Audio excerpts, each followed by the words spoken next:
بھائی ہمارا مال لوٹ گیا ہے، ہمارے منڈی لوٹ گیا ہے، بچے مر گئے ہیں ہمارے، ادھر ایسا بھوکے ہیں،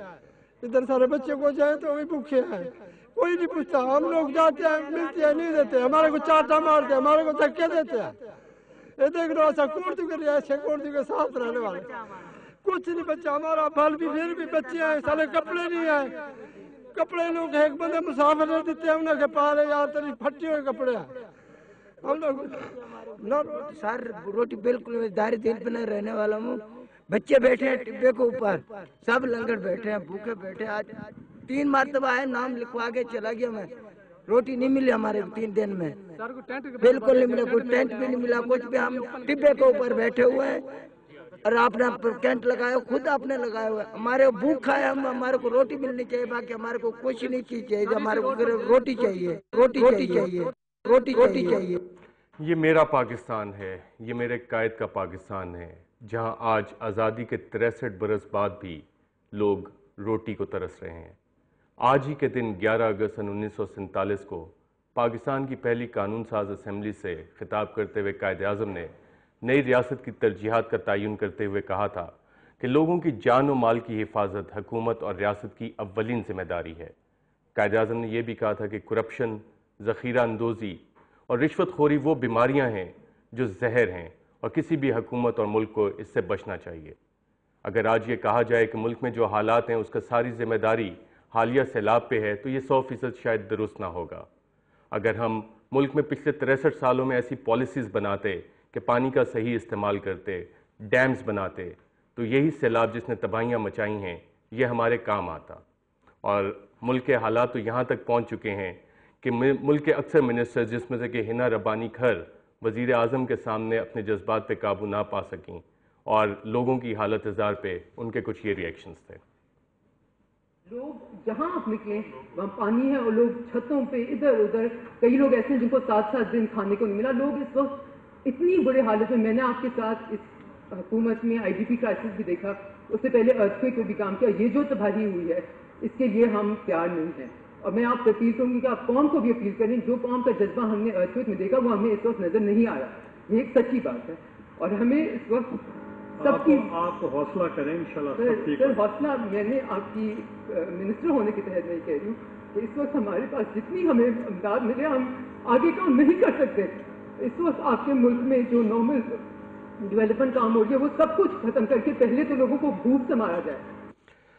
پروگرام میں ہم مزید بات کریں گے احسن اقبال جو پاکستان مسلم لیگ نواز کے MNA ہیں اور مسلم لیگ نواز کے ترجمان بھی ہیں، اور ہمارے ساتھ ہنا ربانی کھر بھی فون لائن پہ موجود ہیں۔ احسن اقبال صاحب، میرا پہلا سوال آپ سے ہے کہ قائد اعظم کے پاکستان میں آج کیا ہو رہا ہے؟ شکریہ۔ میں یہ کہوں گا کہ دیکھیے جو آج کے حالات ہیں یہ بہت غیر معمولی حالات ہیں، اس میں کوئی شبہ نہیں کہ آج کا پاکستان قائد اعظم کے اس تصور کے قطعاً قریب نہیں جس مقصد کے لیے، جس خواب کی تعبیر کے لیے پاکستان کے لیے ہم نے قربانیاں دی تھیں، اور جیسے آپ نے 11 اگست کی قائد اعظم کی تقریر پڑھی، پاکستان بنیادی طور پہ تو ایک ڈریم تھی اور ایک خواب ہے ابھی،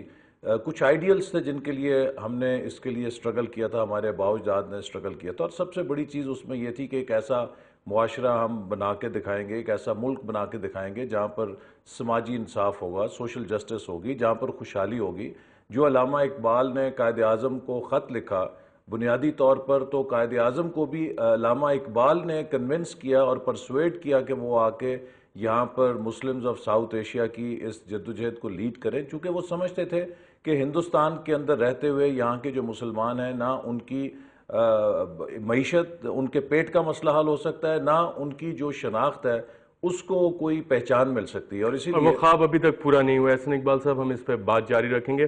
ہنا ربانی کھر صاحبہ، آپ وزیر اعظم کے ساتھ ملتان گئی ہوئی تھی، وہاں پہ آپ نے لوگوں کی حالت زار کیا دیکھی؟ ہنا ربانی کھر صاحبہ، آپ کو آواز آ رہی ہے؟ میرے خیال سے ہنا ربانی کھر صاحبہ کی لائن اس وقت ڈراپ ہو گئی ہے۔ ہنا ربانی کھر وزیر اعظم کے ساتھ خود گئی تھی ملتان، اور انہوں نے وہاں پہ جو حالات دیکھے آپ نے بھی سنا، ریاست کی کیپیسٹی بھی ختم ہو گئی ہے، خواب چکنا چور ہو رہے ہیں۔ دو سطح ہیں نا، ایک تو ہمارا گزشتہ 62 سال کی کارکردگی ہے، اس کو ہمیں جائزہ لینا ہے، لیکن آج جو ٹریجڈی درپیش ہے یہ تو انتہائی غیر معمولی ہے، جیسے کہ خود اقوام متحدہ نے کہا کہ سونامی سے بڑے سکیل کے اوپر تباہی ہوئی ہے، اور جب اس سکیل کے اوپر تباہی ہو تو وہ کسی بھی صوبائی حکومت، مرکزی حکومت کے جو انتظامی اور مالی وسائل ہیں اس سے بیونڈ ہوتی ہے۔ اس سے تو ہم صرف بحیثیت سوسائٹی کہ ہم حکومت، پرائیویٹ سیکٹر، شہری، سٹیزنز، کمیونٹیز، ہم سب مل کر اس کو فائٹ کر سکتے ہیں، کیونکہ جو بھی حکومت کا انتظامی ڈھانچہ ہے، جو حکومت کی مالی حیثیت ہے، اس کے بالکل سکیل اگر کے آپ کے مقابلے خیال میں یہ کچھ بالکل ڈیمز بنائے جاتے، کچھ واٹر کے متعلق پالیسیز بنائی جاتی ہیں تو شاید حالات ڈیفرنٹ ہوتے ہیں۔ اس وقت ہمیں عظیم قریشی صاحب دبئی سے جوائن کریں۔ جی عظیم قریشی صاحب، آپ کیا کہنا چاہیں گے؟ ہلو جی عظیم قریشی صاحب، آپ اس وقت لائیو ہیں ہمارے ساتھ، آپ کیا کہنا چاہیں گے قائد اعظم کے پاکستان کے بارے میں؟ سب سے پہلے تو جی سب کو میری طرف سے سلام۔ انفیکٹ میں صرف ایک چھوٹا سا سوال رکھنا چاہتا ہوں۔ آپ لوگ ماشاءاللہ بہت اچھا media is playing a very vital role in our politics and our social lives. Just I want to quote one question in front of you as well as to my dear SN Iqbal Saab. Right now there are two major issues going on. دو بڑے issues چل رہے ہیں اس وقت channels پہ، ایک سیلاب کا اور ایک ARY اور جیو کی بندش کا۔ میری صرف ایک ریکویسٹ ہے کہ ہمیں یہ دیکھنا چاہیے کہ چینل بند ہونا زیادہ امپورٹنٹ ہے یا 90% پاکستان اس وقت پانی میں ڈوبا ہوا ہے۔ 12 دن آپ کی گیس لائنز بند ہو گئی ہیں، ہماری بری طریقے سے ڈیمولیشن کی طرف ہم بڑھ رہے ہیں، لیکن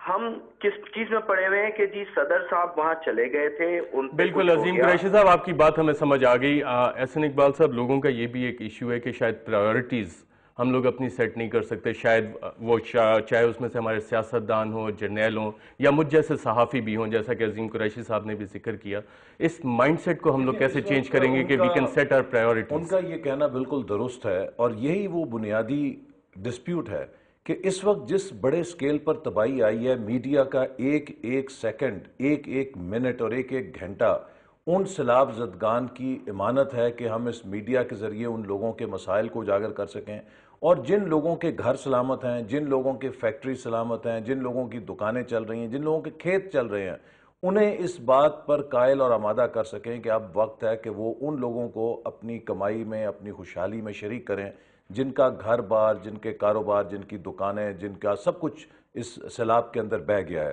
اور اس کے لیے میڈیا کو استعمال ہونا چاہیے۔ لیکن افسوس سے کہنا پڑتا ہے کہ حکومت نے یہ سوچا کہ شاید اس وقت جب سیلاب کی قدر تباہی ہے تو اس کے اندر ہم اپنا ایجنڈا سیٹنگ کر لیں، اور کچھ میڈیا کے ساتھ ہم اس کی آرم ٹویسٹنگ کر کے کچھ چینلز کو جنہیں ہم دبانا چاہتے ہیں وہ کر لیں، اور ایک بحث جو ہے دوسری طرف کھل گئی۔ اور یہ میں یقیناً کہوں گا کہ حکومت نے غلط کیا، اور حکومت کو ایسا نہیں کرنا چاہیے، چونکہ وہی میڈیا جن کو آپ بند کر رہے ہیں، انہی چینلز کے ذریعے لوگوں کو سیلاب کی اطلاعات مل رہی ہیں، انہی چینلز کے ذریعے لوگ پیش بندی کر رہے ہیں کہ سیلاب کا پانی کدھر جا رہا ہے اور ہم اپنا دفاع کر سکیں۔ اقبال صاحب، جو میرے خیال سے پوائنٹ عظیم قریشی صاحب اٹھائے تھے وہ پرائیورٹیز کا تھا، اس میں ہم لوگ شاید اپنی پرائیورٹیز سیٹ نہیں کر سک رہے، اور پاکستان میں آج جو کچھ ہو رہا ہے اس کے بارے میں ہماری رپورٹر سمرین اصغر نے یہ جاننے کی کوشش کی کہ کیا آج کا پاکستان واقعی قائد اعظم کا پاکستان ہے؟ آئیے دیکھتے ہیں۔